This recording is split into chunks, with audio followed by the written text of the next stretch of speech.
the EU regional qualifiers exactly a year ago. And I thought the desk was pretty good. I think that the desk was even better this time around at the Method Major because the way it was worked in was a little bit different. I think a lot of what went down at the EU Cup, that desk was kind of the panic button, where it was like, oh crap, like we don't have anything. Rich, Phil. And it's like, all of a sudden I'm like, what's up everybody? I'm going to say the same thing again. It is awesome. And I'm going to say it again and it's still awesome. And it like things like that, I agree. That's not what the analyst desk should be. This time around, we pivoted a lot and really we're focusing on breaking down the plays. You know, we had people like, we had 3 great people. I mean, Hadid, Zaryu, and Zico, all able to break down why different things were deep and interesting and highlight those plays. And by the time that we were done, the game was already ready. What do you think, Sue? Do you think that the analyst desk is something that we should bring back? I think the biggest objective for the esports team for WoW, maybe I'm wrong about this, don't hold it against me, I don't work directly for Blizzard, but I think the main objective for WoW esports is gameplay. Get into the game as fast as possible, get into the next game, get into the next game, get into the next game. That's kind of where they're trying to aim their goals. So you can't really like squeeze the analyst desk in appropriately with that goal. I'm not trying to say maybe that goal should be readjusted. Maybe there's space where that you should fill in with like a 10-minute segment of analysts reviewing replays, and I think it would benefit the people that don't play the game to have some people that know the game really well, watch a replay at maybe a slower speed, have the capability of even like maybe drawing on the video while it's going and like saying this guy right here, he's gonna go over here, like very dumbed down, right?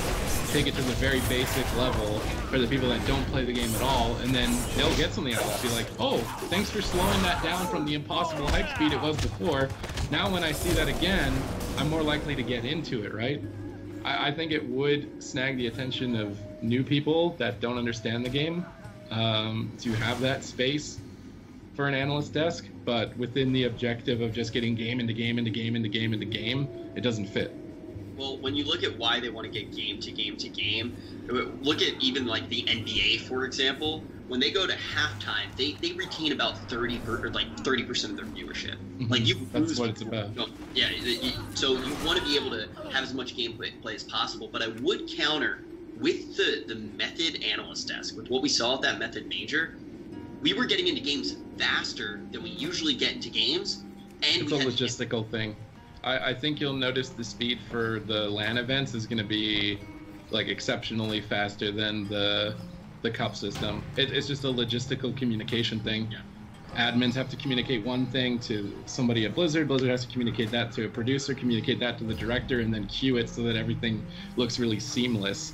It's basically just like there's too many middlemen. But I know for a fact that they're working on like a huge system to improve on that. I think that the regional events you're going to notice like a big difference. But see, like see other esports, they have as far as the analyst desk, they have a whole set of talents with special guests, analysts, like and for example, me at the Method Major, I felt like, for example, I didn't have the knowledge level that Zaryu does, that he queues like at 3K arenas for 8 hours a day every day. Like I just came back from hiatus from not playing much in WoD, and even though like I think my knowledge is pretty decent to the game, I think that having special guests, having personalities, switch up an analyst desk and talk about the games briefly, like we did in the Method Major, I think it would definitely benefit the viewership because people relate a lot to people that they watch regularly, day by day. I agree. I think having a space to bring on influencers, other just high-level PvPers that maybe don't want to be shoutcasters, but they have good information and they can express themselves well would fit on an analyst desk, for example. I think that like it's a good space. I liked the way that it was used in the Method Cup. I think that it could even be used better. Like you could add stuff to it, make it a little even more in-depth than it was. I just don't know if it's within their scope for this year. I guess like everything is already planned in that sense. I agree. This year's too. Get in there and fight! Stop hiding! When you look to, we're talking a lot about the Method Major, and we already talked a lot about GCD TV. There were openings for grassroots, community-driven tournaments. in this season, and they also mattered. They gave points. They gave qualification points. They also had, some of them had decently sized prize pools. How big do you think, or how important do you think it is to start seeing more of these? What does that actually do for the community when we see these cups driven by the community itself? Because, like, when we're talking about the Method Major right now, we're saying this one thing that was done in the Method Major may make broadcasts in general better. And on top of that, like, you start seeing different breakout players. Do you think that's going to be a big factor in the future of WoW? Yeah, I mean, community involvement is going to be big just in general for driving an audience, attracting brands.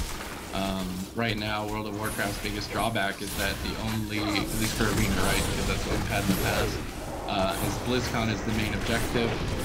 So when the road starts, when they run the green light and we start qualifying, getting up there and getting to BlizzCon, that's basically it, right, for WoW Arena in terms of that scale. Those are the biggest events that happen.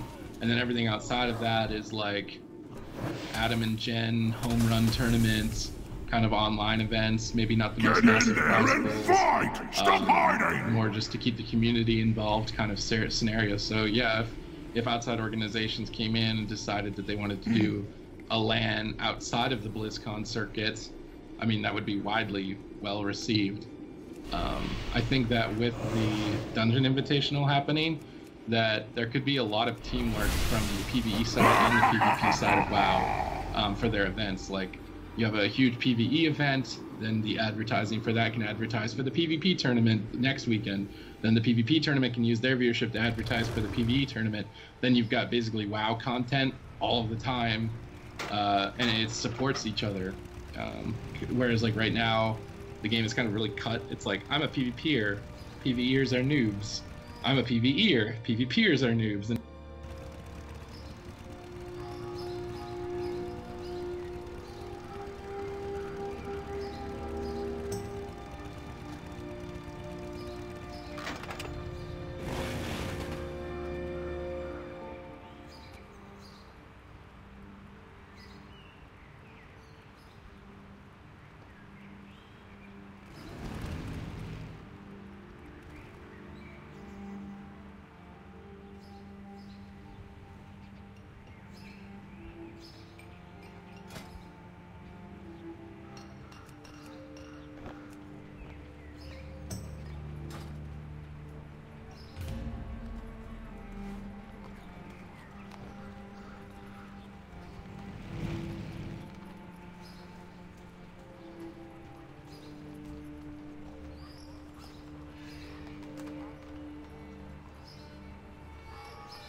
and we're kind of like divided in the middle. There's not a lot of people that just do both super competitively outside of like Mez. I mean, there are more than just Mez, but he's like the most identifiable for me at least. So I think if we could get, you need a lot of time if you want to do both. But having, because I think Mythic Plus have a huge potential for like the PvE side of the game to have an esport, really, right? I wanted to talk real quick about the esports side of things, and I ordered CDs. It's called Boomkin Starship, but can we just get some apps in the chat in the meantime? But I guess we'll wait until CDs comes back. And mostly Nick though, because I was gonna ask, like, I guess I'll say it again here. But I was gonna ask, there was kind of like a mini outrage that someone did in an article, and it was about crowdfunding and Blizzard. I don't know if you guys saw that Blizzard implemented crowdfunding for StarCraft prize.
And they did a condition where I think it was like up to 20,000, well, up to 20%. No, the cap was 200K of crowdfunded prize pool, and then it would, after the 200K was reached, the rest of the prize pool that people contributed through loot boxes or an in-game item will go towards the production instead of putting all to the prize pool, which was, in my opinion, very, very weird, considering that the fact that people want to support the prize pool, the players, by acquiring those in-game items. So, honestly, you remember, I sent you a message, Sid, so you remember, right? Like, even though you didn't caught everything, you catch what I was saying? You're talking about for StarCraft? Yeah. The quickly thing that Blizzard was trying crowdfunding, and then they added like a cap of 200K, and then after the 200K, the rest of the money is going to go to receive and production, and whatever things they were going to do with that instead of putting everything to crowdfunding. I thought that was very odd, and that shouldn't be the way that crowdfunding goes. Like as far as like I felt like actually a little bit outraged. It's when I said that. intentionally deceptive. It is. It really is, and it made me upset when I saw that. So I want to talk about with you guys. I mean, WoW doesn't have any crowdfunding. Yeah, but like they will. PvE Like or they're PvP. testing it out. Do you think they Well, I will? mean, like, StarCraft needs to, because nobody's gonna pay for that fucking game. Nobody plays it. Like, I mean, hey, I mean, I don't really know enough about StarCraft and what the scene is like anymore to talk about it too in depth. But and I'm not sure what the situation is with the crowdfunding. But I will say that these events are really friggin' expensive. But it almost seems like if they needed to, maybe it was one of those things where the tournament couldn't go without some of that money. But it almost seems like it would need to be the other way around, right? Like if once we hit this certain amount of money that we fundraise for, like we're crowdfunding, the first 20K needs to go to production, and then after that everything goes to the players, right? Doesn't it seem like it would maybe be the other way around? But I don't know enough about the situation to speak about it too intelligently. But well, it depends on how much money they're gonna expect to get. It was for So, like, BlizzCon. It was for the BlizzCon prize pool. So BlizzCon, like Blizzard has a budget for BlizzCon, and it's funded with like all their huge games, and I just don't think it's fair that people would have to, like, after the 200K mark, it's like, oh, okay, well then the rest of that money will fund the production of BlizzCon, which is weird. Like it's advertising the game, like just by increasing the price pool. You see the TI in Dota, like with like $30 million price pool, which is crazy. But if people want to spend that much money and support esports, I think it's really important. I guess it just depends on where Blizzard's priorities are, right? They're an entertainment company. They care about putting on a very professional-looking, high-quality event. So maybe, like, I mean, I would argue that almost maybe their priority is in the event looking better than the players getting paid more, for example. So by them saying that the rest of this money goes to production, that's going to up the level that they can make their production look, which in theory will then increase the viewership, which will then increase the interest of organizations that want to get involved with the players, which then is supposed to help the players build themselves into like a sustainable career. So while it does seem kind of shady, like, oh yeah, here, all this money's going to the players, and then after this point, we're just taking all the money. It's not like they're just taking it, they're still putting it in the event where the players benefit. I think it's a really complicated Yeah.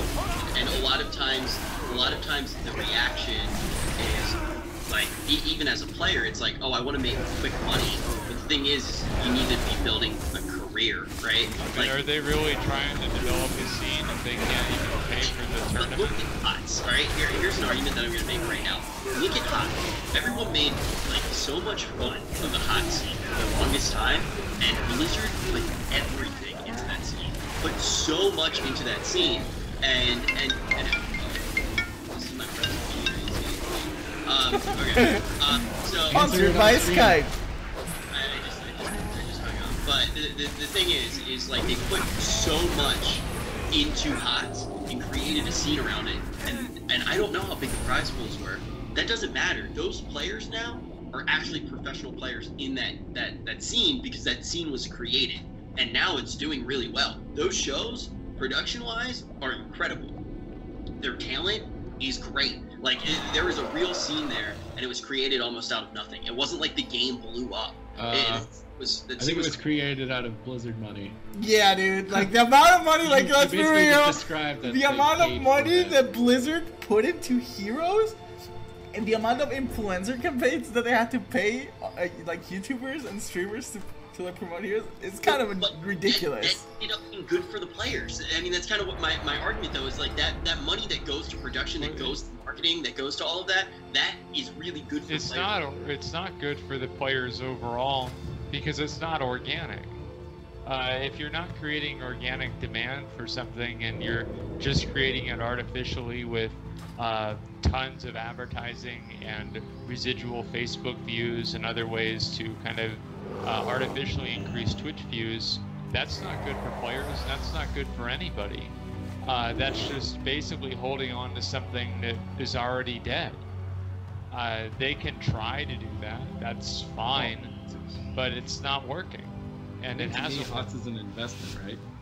They're not speaking short term with HOTS. HOTS is supposed to be a long term thing. Exactly. Yeah, what I would just in time for like MOBAs to kind of MOBAs been falling out of favor. I mean, like it was a bad decision from the beginning. It was a bad decision to make the game. The market was already saturated. People don't take it seriously. Anybody that wants to play MOBAs seriously is already playing another game. And there's no reason to move over to Heroes of the Storm. And I mean, what you're saying makes a lot of sense. Completely, like, it does.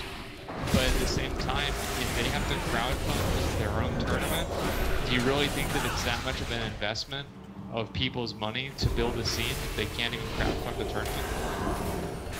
I mean, it's obviously beyond that point. Yeah, I find myself in a much more positive light.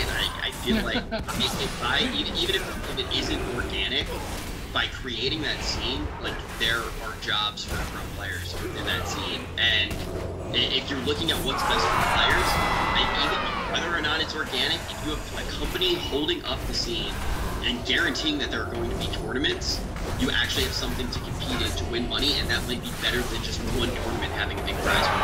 I'm not necessarily saying that's exactly what's going to happen with StarCraft, and like I said, I don't know that scene really at all, but I think that's one of the things that to keep in mind is the thing that is immediately good, that immediate gratification might not be the best way to actually look at how it's going to affect someone's career. And I think having a scene that you know isn't going anywhere, like when I'm at these Call of Duty tournaments, I never worry about the Call of Duty pro players. I think they're treated very well, and I don't think that there is ever going to be a time that there isn't a Call of Duty tournament.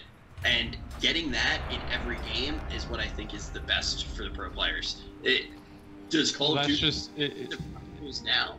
Yeah, this tournament's $1.5 million. Did it have it before? No, it built up to that over time. And hopefully World of Warcraft can. I mean, and I think that the Mythic Dungeon Race is going to be that thing that starts to build it up because we're going to have nonstop WoW content. It's going to feed into each other. I mean, the Mythic Dungeon Invitational has a 100K prize pool. Before that, I mean, we're seeing like the online qualifiers are what, $6,000 right now? Is that what they are? Yeah. 6. I'm right? not really sure. And I was more speaking to Heroes of the Storm. I mean, Call of Duty's success is organic. It's been created by a bunch of drunk, like, frat guys and 14-year-olds yelling racial slurs at each other over Xbox Live. It wasn't created by EA or whoever makes Call of Duty trying to put out tournaments and create this artificial demand for it. It's just completely different. And whenever you're creating, an economy, whenever you're creating anything like this and it doesn't occur on its own, the only thing you have to do is just wait for that person to give up on it, and it's just all going to fall apart. I know what you're saying though. Like I agree, and I agree with part of it. Call of Duty definitely evolved organically in a way that HOTS didn't. When you actually look at what has gone into these, look at MLG like in general, and MLG like put so much into a lot of tournaments and got games a lot like high viewership, for example. But I don't think MLG made any money for the longest time. It was all kind of that investment, and money makes money sometimes, and it allows for these scenes to come up. Yes, and I don't think that Call of Duty would be what it is now if it was completely grassroots and didn't get that money. I do agree though, when you look at a game like Super Smash Brothers, for example. Yeah. That was. Well, it is grassroots, though, is what I'm saying, is that the interest in it is grassroots. The interest in Heroes of the Storm is primarily artificial, or it's been bolstered in a lot of other ways. That's what I'm really trying to say, and it's been bolstered and created artificially through access money or other means as well, with like having residual Twitch viewers from different websites and stuff like that. So whenever you look at it from that perspective, and also if you look at StarCraft is very different than Call of Duty. I think the only game you could really compare it to is Smash Brothers, in the way that StarCraft 2, they already said they're not really making any big adjustments to it. What was it? It wasn't Heart of the Swarm. It was Legacy of the Void. It is going to be the last StarCraft expansion. And what are the odds of them making another StarCraft game? Now, I would say it's probably very low. At least it's not going to happen for a very long time. So they're going to be developing a game and developing a scene in a game that's already died in terms of its engagement in like 2011. They're not going to be able to revitalize a game like that. It's just not going to happen, especially whenever it's a unique genre. How many other RTS games are in there in terms of like competitive esports? Basically zero. With Heroes of the Storm, under the context, without looking at the context of other games, Heroes of the Storm might look like a good idea, but whenever you look at the context of having other games like Dota, even like the minor games, besides League of Dota, like Smite, and like Heroes of Norrath, like other games that people do play, there's not really a comparison, and all the interest in those other games is created by people playing them, not by the company pouring money into it. I don't really understand how you could look at Heroes of the Storm and say it's anything less than basically a tremendous failure. Just directly answering that, I will say I think the one thing that's like factual that we could probably both agree on is games are going to have like there are two parts to the success of an esport. I think it's kind of what we're dancing around. One of them is going to be the actual like the virality of it, right? Like how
the games begin! For me!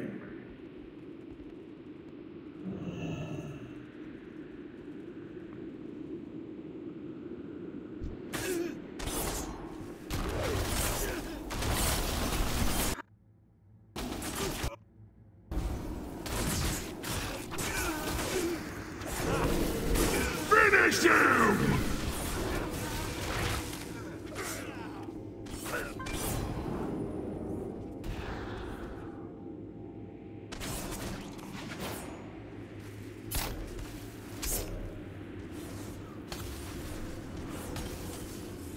Finish him!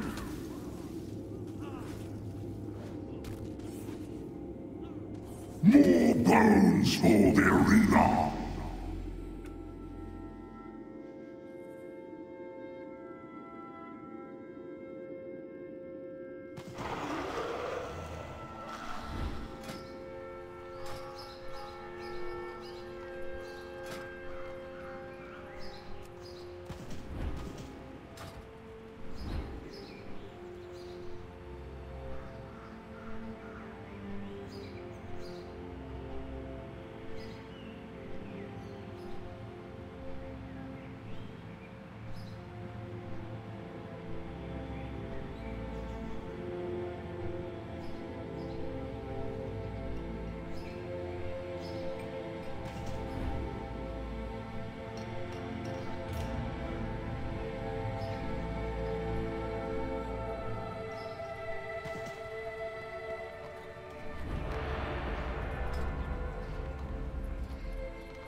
Let the games begin!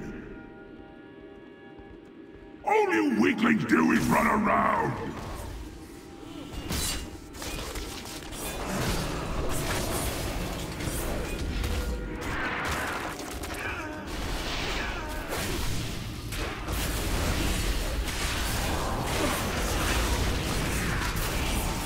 Finisher! Wow! What killed you so fast? Yes! Yes!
much did it catch on? How much was there a scene created by the players organically, getting out there, setting up their tournaments, playing?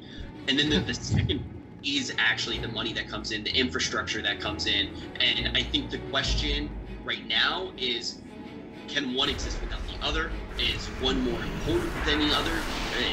What is that exact mix that it needs? Because I think the argument that you're right now, and I'm not sure if we have any numbers to base it, is that infrastructure was created very well for Heroes of the Storm, but maybe the grassroots isn't there. That's exactly what I'm saying. Absolutely.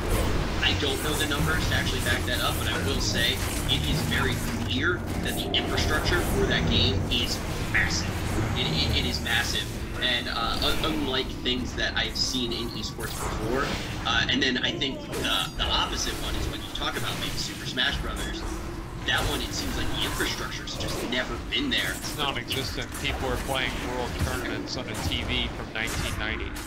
And I think Call of like, Duty, yeah, right? Like Call of Duty's a huge mix, and it's kind of in that game where I feel like the infrastructure has built more and more of the base, and it almost seems like the healthy one to me. Like, I think Smash could be in an even better place if it had some of the infrastructure that the other games did have. Nintendo has been very bad at kind of adapting to like new age, like online stuff. Yeah, yeah, they don't care at all. I don't think that's their market. I don't think no, it doesn't matter to them at all. But it's disappointing for people that do want to take Smash seriously. But at least there is a thriving scene that's created by that. And I think really the difference between Smash Brothers, Call of Duty, or any of these other games in Heroes of the Storm and also StarCraft is that those games that you had mentioned that are having like very successful esports scenes like Call of Duty and Smash Brothers, all of them have an audience that was created independently from the esport itself. Like Heroes of the Storm was basically created to be kind of like an esport game, and I think that people didn't necessarily get into that game to have it be an esport, and just putting money into the game and making a really high quality tournament for the game. It doesn't matter if the players land at their computer from a spaceship if the gameplay isn't fun, right? I mean, and it's not engaging people, and people just don't care. I mean, really, that's what it is. I mean, there's tons of really well-produced tournaments, and if you look at somebody else, there are also tournaments like Smash Brothers. The tournaments there, a bunch of fucking neckbeards sitting behind two guys playing on a 36-inch TV. What's really going on there? And there's thousands, tens of thousands of people watching that and talking about it. The only thing that really matters is that engagement, and that engagement is what's important, because that engagement is what defines the amount of advertising that the game gets, and that's whenever the game goes from being just like an investment from the company to something that's making them money.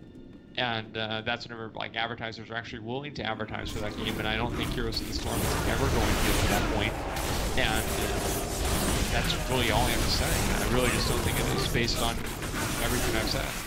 Well, what you said too, Zach, I think is really relevant to what is happening in WoW right now. I think that, and I slightly disagree with you on how important I think that infrastructure is. Like, I think that having a lot of that infrastructure is critical right now for games being successful. Oh, I do too, but I just feel like there's a ceiling for it.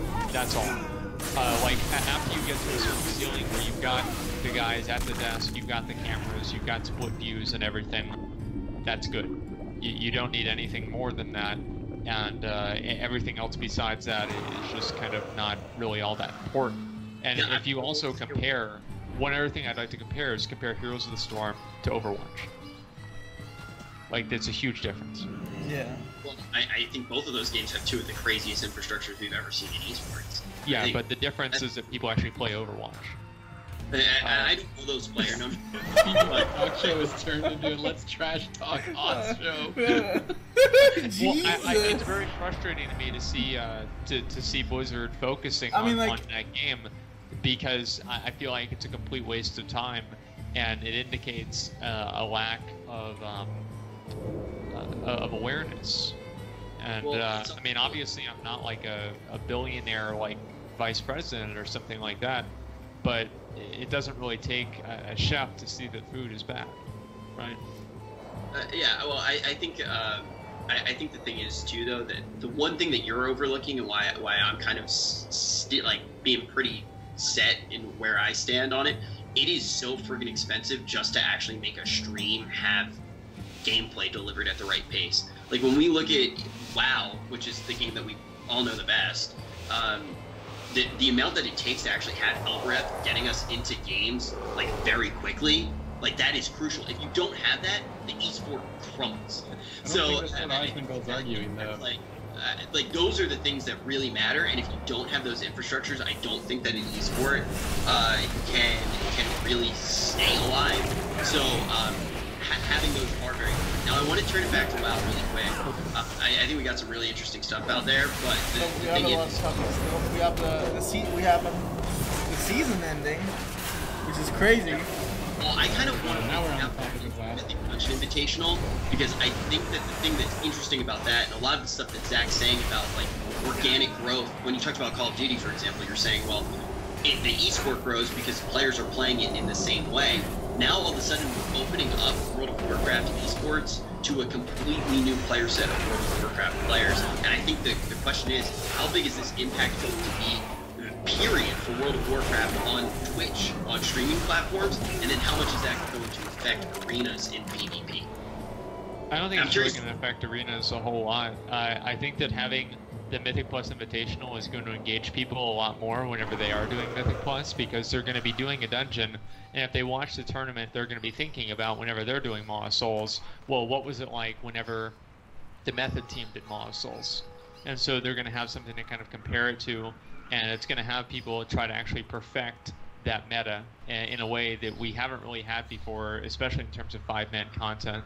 We had a little bit of it with challenge modes, and I think that was really cool, but actually making it a legitimate tournament and not just kind of a fan thing, I think it's going to be great. I think it's only going to do positive things. I think speedrunning is like a esport type that hasn't been fully explored. I mean, we can look at like tons of charity programs of people running speed runs of games from 1990s, and they get hundreds of thousands, if not more than that, of viewers. Like, it's definitely something that people are interested in doing competitively against each other. Why wouldn't it be the same in a dungeon race, right? So yeah, I definitely think Mythic Plus have a huge esport potential in that sense, and it's a market that no other company is supporting, right? Nintendo doesn't support people speed running Ocarina of Time like the way that they could support Dungeon Invitational, right? I think it's going to be huge. I think it's going to have an amazing, like a huge impact into the Twitch world. I've been saying it, we've been saying it on Allcraft too, that watching even like guilds compete, or we remembered back in the day when Athene casted, like hosted those guild runs. They had an insane amount of viewers, and obviously the game is 90-95% PvE. So the fact that they're targeting the PvE and testing it out, I really hope it works out. But at the same time, it's a double-edged sword, right? What if the PvE explodes, and then Blizzard is like, well, we kind of want to put more resources into the PvE Mythic Dungeon Invitationals rather than PvP tournaments, and then I'm sure that'll happen at some point. And then it becomes up, like, yeah, like, I mean, like, it's definitely something to be aware about, that it could happen, and it has a lot of potential, the Mythic Dungeons, and I'm glad that they're doing it because it can revitalize the game. But it seems to be a theme tonight. I mildly disagree with that. The one thing that you said that I didn't agree with, I actually think it'll be really big for arenas as well. And the reasons for that, I think when you have people who are just kind of used to consuming like World of Warcraft content, it's just on more. So I think more people will be watching. But the really big factor is the fact that I think certain teams we're going to see leak over, and certain personalities will start to leak over time. Like, I think we'll have people like Mez, for example, that are kind of doing multiple things. We'll have organizations like Method that are now competing in the Mythic Dungeon race and also in PvP, and I think what will happen is you'll start to have people genuinely like, oh my goodness, stop calling Vernon, man. Brought to you by Skype. The thing is like, I think I think, okay, like, let's say I'm watching the Mythic Dungeon Race and I love Method. All of a sudden, I've become a huge Method fan, and now Method is going to be in the PvP tournament next weekend. I might come to watch and cheer. I think that having the scene rolled out in general is good for everything World of Warcraft. I even think it's really good for streamers. I think just having absolutely. Having more agree with that. Yeah, I think everyone's viewership will go up because of it. I think it's really healthy for the game. And once again, we've talked about this a million times. I just hope to see that BattleNet, or what's it called now, Blizzard Tech, or whatever it's called. It's the BattleNet launcher. That's what everybody calls it. Yeah, I utilize that a little bit better. I think that's always a gripe that I have is I wish it played natively inside of there, for example, and I hope we actually see everything get advertised the right way for the MDI and for the upcoming arena tournaments in general. Yeah, I mean, I'd love to see that. I don't think it's not going to happen at all. I think really the main point of contention is the level of what it's going to happen.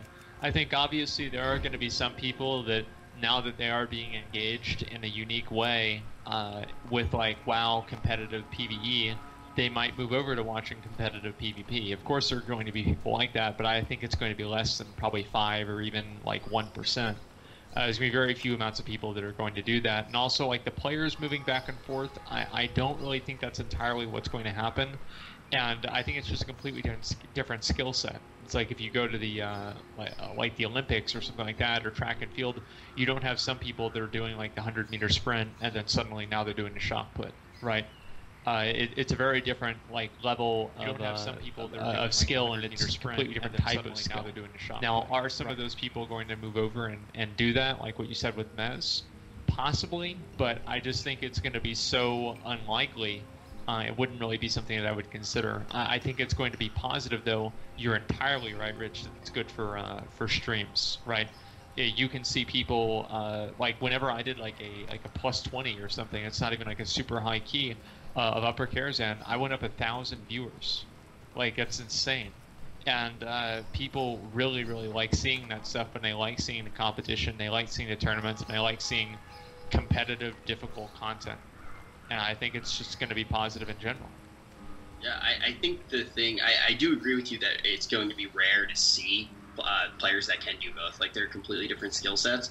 The other thing that matters, too, is the way that Blizzard actually sets it up for it to even be possible. I mean, with Sko, for example, what he was talking about, with the way that the rating schedule actually worked out when the qualifiers were for the Mythic Dungeon Invitational, it was really hard for someone to get in. So we're going to need to see over time, as Mythic Dungeon racing actually becomes a staple of World of Warcraft as an esport, how that schedule gets set up, right? Like, if both of them have their grand finals at BlizzCon, for example, you're not going to be able to have players do both.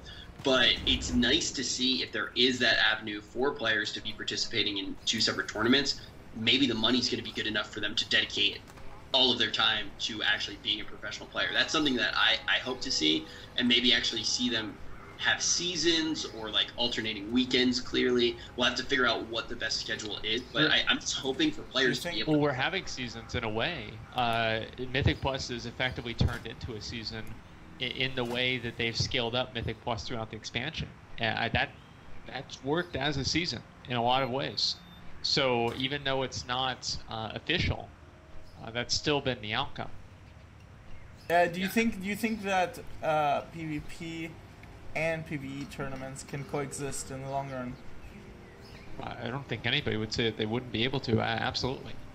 Like even like have to like for BlizzCon at the same time. Yeah. No, I don't. Audit's basically saying if MDI gets 500,000 viewers, it's the biggest thing since like bread and butter or something. Like everyone wants it, everyone's got to get it. Would they just kill off PvP and say, "Yep, this is our esport for this"? PvP is a side mini game. Forget it. We're not doing anything else with it. It's kind of what Hot is airing at, right? Well, I mean, in terms of, no, I'm not even going to say that. I'm not even going to get back to that. But I'm just saying, like in general, like I think that obviously there's always going to be an audience for PvP. There's always going to be an audience for PvE. People are always going to want to see that. And I think if the tournaments are happening at the same time, well, that's not going to be good purely for scheduling. It's like if people like want to stream, like I don't want to stream whenever somebody else is streaming, just so I don't like leech their viewers and they don't leech mine, right? It just kind of makes sense, even though it's completely different content. So I think, like, yeah, obviously having it at the exact same time is a bad idea, but they can completely coexist, and they can probably help each other. I do think that scheduling and communication, I would say, like, from my point of view, for Blizzard and esports, their weak points are spectator clients, number one, for most of their games, and then communication is the second thing that I think could use improvement. So, for example, World of Warcraft is a game. They have a dev team and a design team that builds the next expansion, builds the next patch. Then they have an esports team. They're separate, actually in separate buildings. So if the dev team is planning out patches and the esports tournament's trying to organize their tournaments, there has to be like constant communication if they don't want to have that situation that you brought up with SCO where they're just killing Mythic Archimon and they don't have time, or kill Jaden. I'm living in the past. They don't have time to translate over and then do this tournament event. And like, was that just a not foreseen, right? Maybe that wasn't foreseen. Maybe they didn't think Kill Jaden would be up this long, or they weren't planning for people to take the priority of Kill Jaden over the Mythic Plus, right? Maybe, I don't know if they're assuming that in their organization. But I think the one thing that could hold the dungeon tournament back is a spectator client. When I watched the collegiate tournament last year, everybody was like, what is going on? Because it was just like, if you've ever pressed Alt-Z while you're playing WoW and then try to play, you have no idea what's going on. Yeah. Like, it needs to have some sort of UI that brings everything together for it to be relatable, really, even from people that play it. So like last year, it was just like as if they pressed Alt-Z, went into the dungeon, floated above them, and watched them. It's like, like a lot of people, even people that are good at the game, will not be able to follow exactly what's going on. Yeah, cooldowns, seeing it's a massive thing. Like if you don't have battle reses anymore, they can commentate on that. Just finding more. It helps the commentators too, right? Like knowing, like having more information about the whole party, and the state of the group. Yeah, well, in casting, you don't want to be in a position where you actually have to say everything that's going on, because like your job is to be painting the story of what actually like everything means, and like who the players are and things like that. If you're busy trying to figure out whether or not they have a battle res, and all of your mental energy has to be put into that, it will be very difficult to paint the story for. But I think spectator is always huge. But to get back to something that we actually brought up last week, and one of the other reasons that I think the Mythic Dungeon Invitational is going to be huge, and Zach, you and I talked about it quite a bit, and that was kind of we saw the changes go out, like 90% nerf to Moroz's one ability. We saw 90% nerf to Mephisto, or whatever the hell that dude's name is in Cathedral of Eternal Night. I think that having this content, and you talk about the split Supatis that actually, like, between PvE and PvP, I think the fact that these tournaments are starting to happen,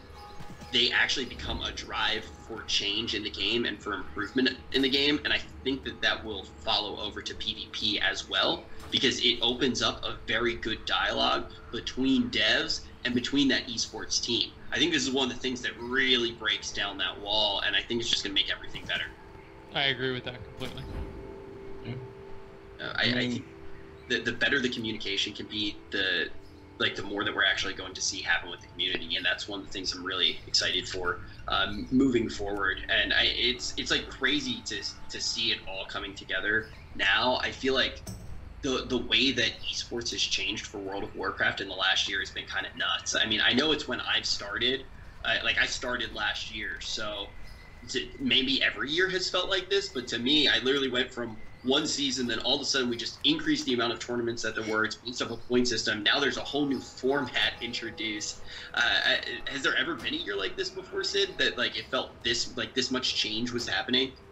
No, I mean, if you're looking at WoW and nothing outside of it, like if you're not comparing it to Overwatch or comparing it to HOTS in terms of infrastructure in itself, it's had massive progression from the past. I think for a lot of people and a lot of players is that they compare it to the other games. So prize pool, like as the number one, Blizzard always releases their BlizzCon information, and the esports part of it, it's like StarCraft 2, prize pool, whatever, $1 million, first place 500 grand, HOTS, prize pool, $1 million. And what people do is they draw a line between the esports, and they're like, well, why do these games all have the same prize? Then we get to WoW, and it's like, that's a fourth. It's at a fourth, and that's where people kind of like get this negative as a player, right? As a player, that's where you build it. If you were just gonna look at WoW and just focus in on what's going on with WoW, you'd be like, yeah, this is way better than it was in the past. Regionals in the past didn't even have prize money. When I went to regionals in 2014, there was no prize money for regionals at all. You just played for a chance to go to BlizzCon. I don't even remember people complaining that there wasn't a prize pool at regionals. But now that Blizzard invests in esports, and it feels like, oh, they're paying too much attention to their new children, and then like the older children get ignored kind of thing. Whereas for like WoW esports, we have big names like in PvE for dungeon running as well. Like you've got Quinn streaming, super popular personality. And then in PvP, you've got like Sea-Doo. You've got this pro level ecosystem of players that just want a little bit of love, really. Whereas like in HOTS and Overwatch, I don't see those guys. The games are still too new. I don't have any connection to the like pro level players, but they're getting the most support. It's just a bunch of people that picked up the game and they're getting this huge amount of support. But then there's people in WoW for PvE and PvP have been playing for a decade, and all they want is like a little bit of love, really. And I mean, it comes down to financials. They want to feel like what they're doing is justifiable. Yeah, I think the progression that we've seen is incredible. That's happening now, but the question is like, when do we catch up all the way? Because we do want to have a scene where the pro players are able to completely support themselves the same way that the other. I mean, they do, or they wouldn't be here. Sea-Doo wouldn't be playing WoW if he didn't figure out how to make streaming work for himself, right? Success as like Sea-Doo's. Sea-Doo's never even won BlizzCon, man. The thing is, like, what's Sea-Doo supporting himself off of? It's not the prize money; it's a stream. So, like, that's different than a player that can completely support themselves off of a salary and off of a stream. Like that's the thing. Like when I look at other esports, like even Call of Duty, for example. Sorry to go back to that one again, but the thing is most of those players, it's not necessarily the prize money that's supporting them. It's the fact that their sponsor, their team. I agree. Like paying them like $4,000 a month, but the reason that their sponsor can pay them $4,000 a month to be on that team is because the tournament has a certain viewership, has a certain prize pool, and sponsors are willing to jump on and get that organization money so they can even have the roster in the first place. So like if World of Warcraft gets to that place, and like I actually think orgs in World of Warcraft are so like. A lot of the times, like, they're so shady, they don't pick up a team until BlizzCon, so they basically they don't have to support the player all year round.